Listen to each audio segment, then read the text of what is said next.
కర్కాటక రాశి వాళ్లకు ఈ వారం భావోద్వేగాలతో కూడి ఉండే అవకాశాలు ఉన్నాయి. పాత విషయాలు కొన్ని గుర్తుకు వచ్చి మానసికంగా ఇబ్బంది పడుతూ ఉంటారు.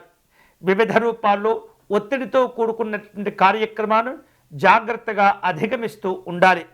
కుటుంబ సభ్యుల యొక్క సహకారము, తోడ్పాటు మీకు ఆనందాన్ని కలుగచేస్తూ ఉంటుంది.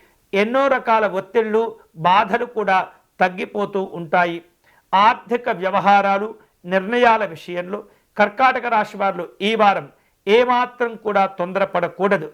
వివిధ రూపాల్లో మంచి గుర్తింపు, గౌరవాలను పొందేందుకు అన్ని రకాల అవకాశాలను మీరు సద్వినియోగం చేసుకుంటూ ఉండాలి.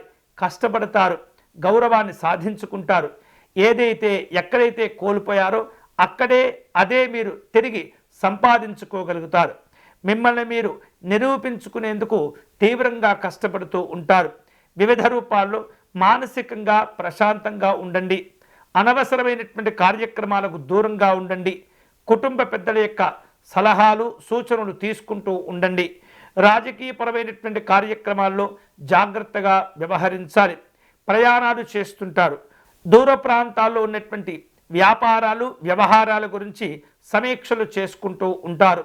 నిరుద్యోగులకు ఉపాధి అవకాశాలు కలిసి వస్తుంటాయి. వివిధ రూపాల్లో కుటుంబ సభ్యులతో కలిసి వినోదపరమైనటువంటి కార్యక్రమాల్లో పాల్గొంటారు. ఈ వారం ఈ కర్కాటక రాశి వాళ్లకు అనుకూలమైనటువంటి ఫలితాలు పొందేందుకై పరమేశ్వరుని ఆరాధిస్తూ ఉండాలి. శివాలయంలో రుద్రాభిషేకం నిర్వహించుకోవటము, విశ్వనాథ అష్టకమును పారాయణం చేయటం మంచిది. తెలుపు రంగు పుష్పాలతో పరమేశ్వరుని పూజించాలి. పేదవారికి బియ్యము దానం చేయటం, వస్త్రదానం చేసుకోవటం అనేది చాలా చాలా మంచిది.